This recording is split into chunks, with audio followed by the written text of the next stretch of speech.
तो स्वागत है आप सभी लोगों का हमारी एक और थोड़ी सी लंबी हॉरर स्टोरी में। बहुत दिन से तुम्हारे कमेंट आ रहे थे भैया थोड़ी लॉन्ग हॉरर स्टोरी लाओ, थोड़ी लॉन्ग हॉरर स्टोरी लाओ, तो ला दी भाई। ढूंढ रहा था कौन सा किस्सा तुम्हारे साथ शेयर करूं और एंड में जाके जो मेरे को बेस्ट लगा वो तुम्हारे लिए आज लेके आया हूं। तो बिना किसी बकचोदी की आज की वीडियो करते हैं शुरू। तो आज का किस्सा है कुवैत की एक मशहूर नहीं सुपरस्टार का, जिसका नाम था नोरा तकाकी। 1997 में इनका बहुत ज्यादा दौर था, हमेशा इनको कोई ना कोई काम मिलता रहता था और वो जगह जगह जाके अपनी सिंगिंग परफॉर्म करती थी। लाइक वेडिंग्स में जाती थी और भी बहुत सारे स्टेज परफॉर्मेंस करती थी। कुल मिला के उस टाइम कुवैत की सुपरस्टार सिंगर नोरा तकाकी थी। तो सेम ईयर 1997 का एक किस्सा, जब नोरा तकाकी बहुत ज्यादा मशहूर हो गई थी तो बहुत ज्यादा कामकाज के कारण नोरा एक दिन का ऑफ लेती है, क्योंकि बहुत काम था, थी तो इंसान ही, थक गई थी। तो एक दिन ऑफ लेती है और अपनी टीम के साथ घर में बैठी रिलैक्स करती है। लेकिन उसी दिन जब इन्होंने ऑफ लिया था, शाम के टाइम को इनके मोबाइल पे कॉल आता है, जिसमें दूसरी साइड एक लड़की बात कर रही होती है और वो इनको अपनी बेटी की वेडिंग में परफॉर्म करने के लिए बोलती है। नॉर्मल सी बात थी, नोरा बहुत ज्यादा थकी हुई थी और एक दिन को उन्होंने ऑफ लिया था, तो नोरा इस ऑफर को मना कर देती है। लेकिन दूसरी साइड जो लड़की बात कर रही थी वो भी काम आने वाली थी। उस लड़की ने नोरा की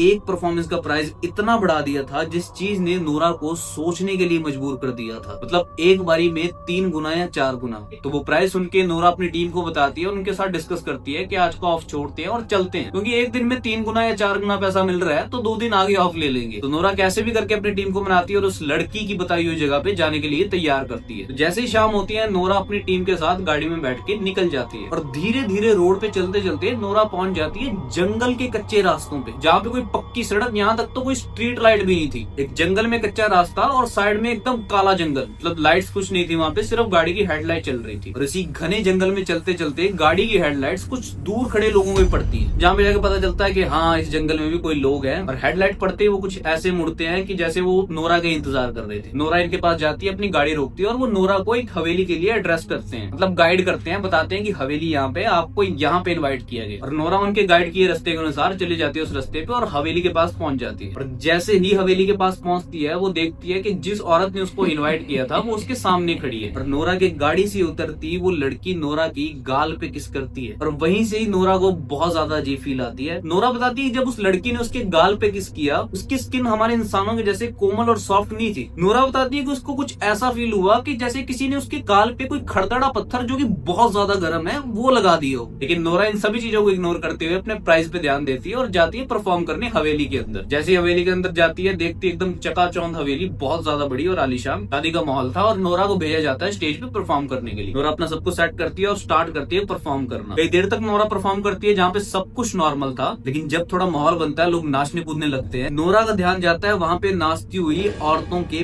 पैरों पे। नोरा बताती है कि उन सभी के पैर किसी इंसानी पैर की तरह नहीं था, बल्कि उनके पैर कुछ ऐसे दिख रहे थे जैसे बकरी के खुर हो। ये चीज देख के नोरा बहुत ज्यादा घबरा जाती है और धीरे धीरे नोरा अपनी निगाह सभी तरफ घुमाती है और देखती है कि वहाँ पे मौजूद सभी लोगों के पैर ऐसे थे। जिन चीज को देखने के बाद नोरा तो वही कहती है कि मैं तो फंस गई यहाँ पे। मतलब उनको पता चल जाता है कि वो किसी इंसानों की शादी में नहीं, वो किसी जिन्नातों की शादी में फंस गई है। और धीरे धीरे ये सारी चीजें नोरा की टीम को भी पता चल जाती है, लेकिन कैसे भी करके नोरा इनको ये चीज समझाती है कि अपनी परफॉर्मेंस रुकनी नहीं चाहिए, क्योंकि नोरा को ये चीज कंफर्म हो गई थी कि जैसे हमने थोड़ी सी हरकत करके दिखाई कि हाँ हमें पता चल गया है कि हम जिन्न की पार्टी में हैं, तो शायद वो रात उनके लिए आखिरी रात साबित होती। वो अपनी सभी टीम को बता देती है कि अगर बचना है तो लगातार परफॉर्म करते जाओ और इनके शक से बचो, बस कैसे भी करके इनको पता ना चले कि हमको पता चल गया कि ये सारे जिन्न है। और उस रात बहुत ज्यादा लंबी रात नोरा गाते हुए काटती है। किसी को शक तो नहीं होता, पर धीरे धीरे वो पार्टी बहुत ज्यादा अजीब हो जाती है। नीचे खड़े लोग नाच तो रहे थे, लेकिन सभी के एक्सप्रेशन नोरा को और उनकी टीम को देखे कुछ ऐसे थे,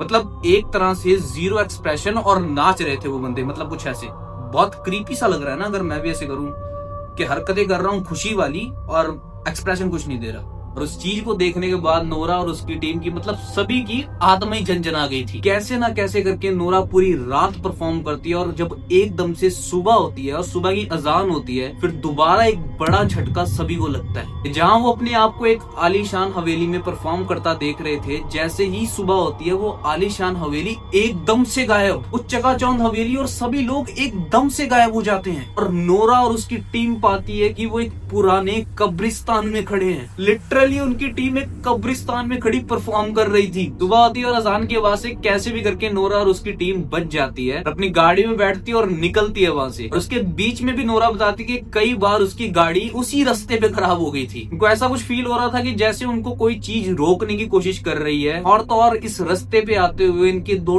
टीम मेंबर्स भी गायब हो गए थे। और उस दिन बच के नोरा अपने घर आती है, जिस दिन के बाद से नोरा ने हमेशा के लिए गाना ही बंद कर दिया था। मतलब हाथ खड़े कर दिए थे भाई कि मैं तो आज के बाद परफॉर्म कभी करूं ही ना।